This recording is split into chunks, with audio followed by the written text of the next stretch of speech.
Bismillahirrahmanirrahim. Assalamualaikum warahmatullahi wabarakatuh. Apa kabar sahabat semuanya? Semoga kabar baik senantiasa menyertai sahabat dimanapun berada. Sahabat semuanya, terima kasih sudah mengklik video ini. Bertemu lagi bersama kami Syiar Edutainment. Sudah lama Kak Oji tidak menyapa sahabat semuanya. Pada kesempatan yang berbahagia ini, Kak Oji akan melanjutkan kembali cerita tentang 10 sahabat Nabi yang dijanjikan masuk surga. Siapa yang ingin masuk surga? Oke, sama dong dengan Kak Oji ya. Kita semua ingin masuk surga. Itu merupakan cita-cita mulia kita. Seperti yang disampaikan Rasulullah dalam sebuah hadis bahwa Rasulullah Muhammad SAW bersabda, Abu Bakar di surga, Umar di surga, Utsman di surga, Ali di surga, Talha di surga, Zubair di surga, Abdurrahman bin Auf di surga, Sa'ad di surga, Sa'id di surga, Abu Ubaidah bin Jarrah di surga. Hadis riwayat At-Tirmizi.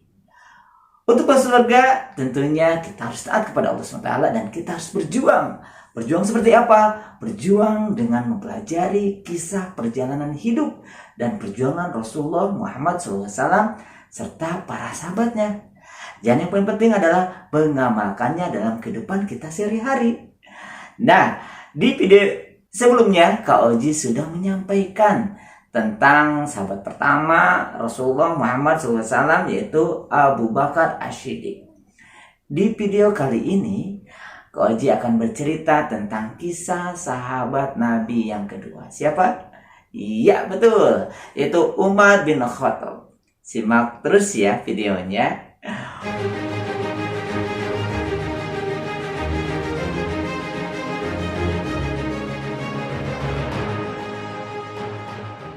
Umar adalah salah satu dari 10 sahabat yang dijamin masuk surga dan termasuk sahabat yang zuhud.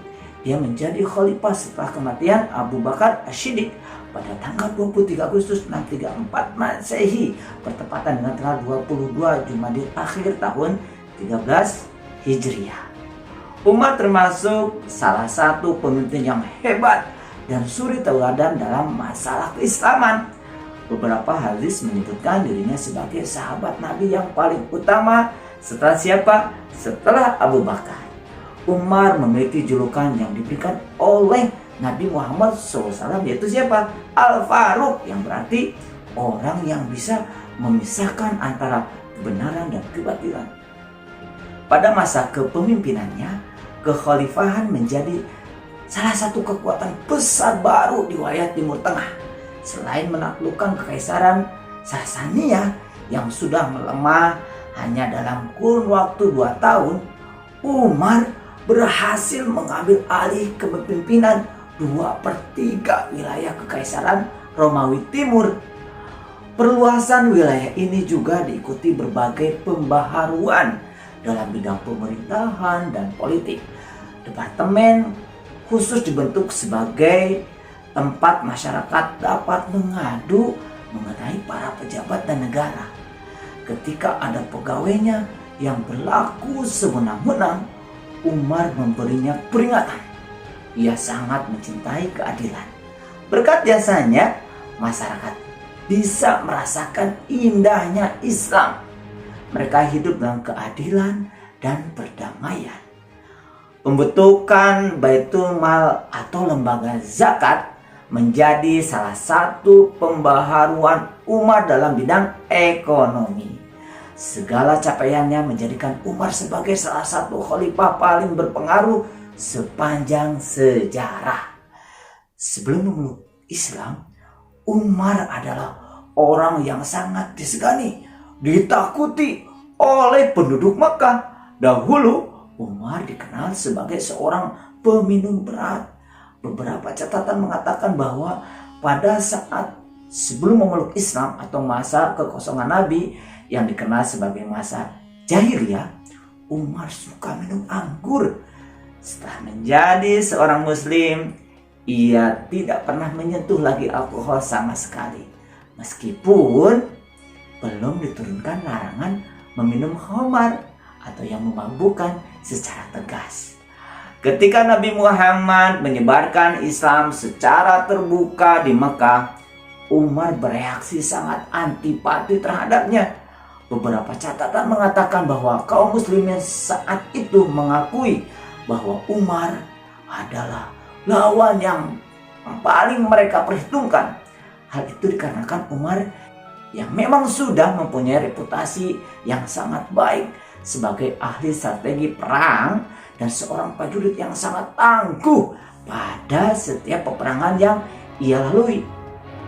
Umar juga dicatat sebagai seorang yang paling banyak dan paling sering menggunakan kekuatannya untuk menyiksa pengikut Nabi Muhammad. Pada puncak kebenciannya terhadap ajaran Nabi Muhammad, Umar memutuskan untuk mencoba membunuh Nabi Muhammad. Namun saat dalam perjalanan, ia bertemu dengan salah seorang pengikut Nabi Muhammad bernama Nu'aim bin Abdullah, yang kemudian memberinya kabar bahwa saudara perempuan Umar telah memeluk Islam. Karena berita itu, Umar terkejut dan pulang ke rumahnya dengan maksud untuk menghukum adiknya. Diriwayatkan bahwa Umar menjumpai saudarinya itu sedang membaca Al-Quran surat At-Toha ayat 1-8. Ketika melihat saudarinya tengah membaca Al-Quran, Umar menjadi marah dan meminta agar bacaan tersebut dapat ia lihat. Namun setelahnya Umar menjadi terguncang dan menangis oleh apa yang dia baca. Beberapa waktu setelah kejadian itu, Umar menyatakan memeluk Islam. Ia menemui Nabi dan mengucapkan syahadat. Ia berjanji akan selalu menjadi pembela Nabi.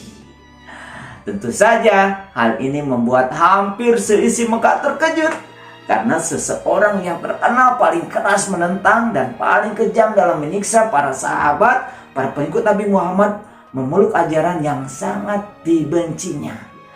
Akibatnya Umar dikucilkan dari pergaulan Mekah dan ia menjadi kurang atau tidak dihormati lagi oleh para petinggi Quraisy yang selama ini diketahui selalu membelanya. Pada tahun 622 Masehi, Umar ikut bersama Nabi Muhammad dan pemeluk Islam lainnya berhijrah ke Yasrib, sekarang disebut Madinah. Dalam setiap peperangan, Umar selalu berada di sisi Nabi. Umar menjadi tameng agar Nabi tidak disakiti. Ia juga terlibat pada perang Badar, Uhud, Khaybar, serta penyerangan ke Syria. Ia dianggap sebagai seorang yang paling disegani oleh kaum muslimin pada masa itu, karena selain reputasinya yang memang terkenal sejak masa pra-Islam, juga karena ia dikenal sebagai orang terdepan yang selalu membela Nabi Muhammad, ajaran Islam. Pada setiap kesempatan yang ada, bahkan tanpa ragu menentang kawan-kawan lamanya yang dulu bersamanya, ikut menyiksa para pengikut Nabi Muhammad. Saat wafatnya Nabi Muhammad pada 8 Juni 632 Masehi atau 12 Rabiul Awal tahun 10 Hijriah, suasana sedih dan haru menyelimuti kota Madinah. Sambil berdiri termenung, Umar dikabarkan sebagai salah seorang yang paling terguncang atas peristiwa itu. Akibat shock yang ia terima, Umar berkata, "Sesungguhnya beberapa orang munafik menganggap bahwa Nabi Muhammad telah wafat. Sesungguhnya dia tidak wafat, tapi pergi ke hadapan Tuhannya, seperti dilakukan Musa bin Imran yang pergi dari kaumnya. Demi Allah, dia benar-benar akan kembali. Barang siapa yang beranggapan bahwa dia wafat, kaki dan tangannya akan kupotong." Abu Bakar yang mendengar kabar itu bergegas kembali dari Madinah. Dia menjumpai Umar sedang menahan muslimnya yang lain dan lantas mengatakan, "Saudara-saudara, barang siapa mau menyembah Nabi Muhammad SAW, Nabi Muhammad SAW sudah meninggal dunia. Tetapi barang siapa mau menyembah Allah, Allah hidup selalu, tak pernah mati." Abu Bakar mengingatkan kepada para pemeluk Islam yang sedang terguncang, termasuk Umar saat itu, bahwa Nabi Muhammad SAW seperti halnya mereka adalah seorang manusia biasa. Abu Bakar kemudian membacakan ayat dari Al-Quran dan mencoba untuk mengingatkan mereka kembali kepada ajaran yang diajarkan Nabi Muhammad, yaitu kepanaan makhluk yang diciptakan. Setelah peristiwa itu, Umar sadar kesalahannya. Pada masa Abu Bakar menjabat sebagai khalifah, Umar merupakan salah satu penasehat kepalanya. Setelah meninggalnya Abu Bakar pada tahun 634, Umar ditunjuk untuk menggantikan Abu Bakar sebagai khalifah kedua dalam sejarah Islam. Selama pemerintahan Umar, kekuasaan Islam tumbuh dengan sangat pesat. Islam mengambil alih sebagian Persia dari tangan dinasti Sasanid dari Persia yang mengakhiri masa kekaisaran Sasanid, serta mengambil alih Mesir, Palestina, Syria, Afrika Utara, dan Armenia dari kekaisaran Romawi. Saat itu ada dua negara adidaya, yaitu Persia dan Romawi. Namun keduanya telah ditaklukkan oleh kekhalifahan Islam di bawah pimpinan Umar. Sejarah mencatat banyak pertempuran besar yang menjadi awal penaklukan ini. Pada pertempuran Yarmouk yang terjadi di dekat Damaskus pada tahun 636, 20.000 pasukan Islam mengalahkan pasukan Romawi yang mencapai 70.000 dan mengakhiri kekuasaan Romawi di Asia Kecil bagian selatan.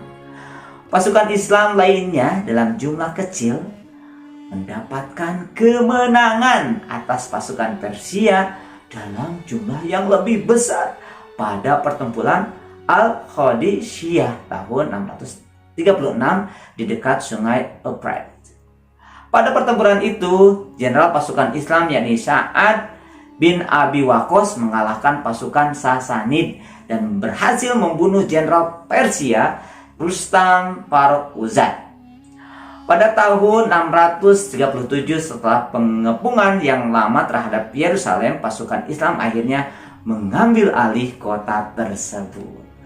Umar diberikan kunci untuk memasuki kota oleh pendeta Sopranius dan diundang untuk sholat di dalam gereja Church of the Holy Sepulchre. Umar memilih untuk sholat di tempat lain agar tidak membahayakan gereja tersebut. 5 tahun kemudian, Masjid Umar didirikan di tempat ia sholat. Umar melakukan banyak reformasi secara administrasi dan mengontrol dari dekat kebijakan publik, termasuk membangun sistem administrasi untuk daerah yang baru ditaklukkan.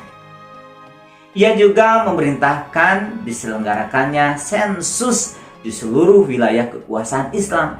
Tahun 638, ia memerintahkan untuk memperluas, merenovasi Masjid Haram di Mekah dan Masjid Nabawi di Madinah. Ia juga memulai proses kodifikasi hukum Islam. Umar dikenal dari gaya hidupnya yang sederhana, alih-alih mengadopsi gaya hidup dan penampilan para penguasa di zaman itu. Ia tetap hidup sangat sederhana. Dikisahkan pada suatu malam yang sunyi, Umar berjalan memeriksa keadaan.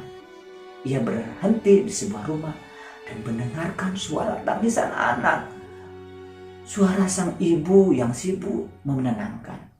Ia mengetuk pintu rumah itu dan bertanya, mengapa anaknya menangis? Sang ibu menjawab bahwa mereka tidak punya makanan. Sang ibu hanya bisa memasak batu dan air agar anaknya tenang. Umar segera menuju ke gudang Baitulmal dan mengambil sekarung tepung. Ia menggendong sendiri tepung itu di pundaknya dan kembali ke rumah tadi lalu memasak makanan untuk ibu dan anaknya. Ia tidak bercerita bahwa dirinya adalah khalifah. Ibu dan anak itu mengucapkan terima kasih. Pada sekitar tahun ke-17 Hijriah, tahun keempat kekhalifahannya, Umar mengeluarkan keputusan bahwa penanggalan Islam hendaknya dimulai dihitung saat peristiwa hijrah. Kematian Umar bin Khattab telah diisyaratkan oleh sebuah hadis yang diriwayatkan dari Huzaifah. Dalam hadis itu, kematian Umar bin Khattab diumpamakan seperti pintu yang tertutup yang menjadi perantara antara Umar dan fitnah. Hadis ini diriwayatkan oleh Imam Bukhari dan Muslim. Perumpamaan mengenai kematian Umar bin Khattab terjadi dengan pembunuhan dirinya pada tahun 23 Hijriah. Pembunuhan terhadap Umar bin Khattab kemudian menimbulkan fitnah di dalam masyarakatnya. Umar bin Khattab dibunuh oleh Abu Lu'lu' atau Fairuz, seorang budak yang fanatik. Fairuz adalah orang Persia yang masuk Islam setelah Persia ditaklukkan Umar. Pembunuhan ini konon dilatar belakangi dendam pribadi Abu Lu'lu' atau Fairuz terhadap Umar. Fairuz merasa sakit hati atas kekalahan Persia yang saat itu merupakan negara adidaya. Peristiwa itu terjadi pada hari Rabu 23 Hijriah. Setelah wafat, jabatan khalifah dipegang oleh Utsman bin Affan. Baiklah adik-adik yang soleh, solehah, demikianlah kisah Umar bin Khattab yang sifatnya perlu kita teladani, yang merupakan pemimpin yang berani, adil, menyayangi orang yang tidak mampu, rendah hati, dan suka menolong sesama. Adik-adik semuanya yang soleh dan soleha, semoga kisah ini bermanfaat bagi kita semua. Apabila adik-adik menyukai cerita yang dibawakan Kak Oji, yuk dukung channel ini dengan like, komen, subscribe, dan share kepada teman-teman adik-adik semuanya. Orang tua, paman, bibi, tetangga, dan semua orang-orang yang adik-adik sayangi sehingga bisa bermanfaat untuk banyak orang. Baik adik semuanya, sampai bertemu lagi di kisah-kisah sahabat berikutnya. Karena sahabat Rasulullah Abu Bakar dan Umar sudah kalau disampaikan. Sampai ketemu lagi di cerita berikutnya. Terima kasih. Wassalamualaikum warahmatullahi wabarakatuh.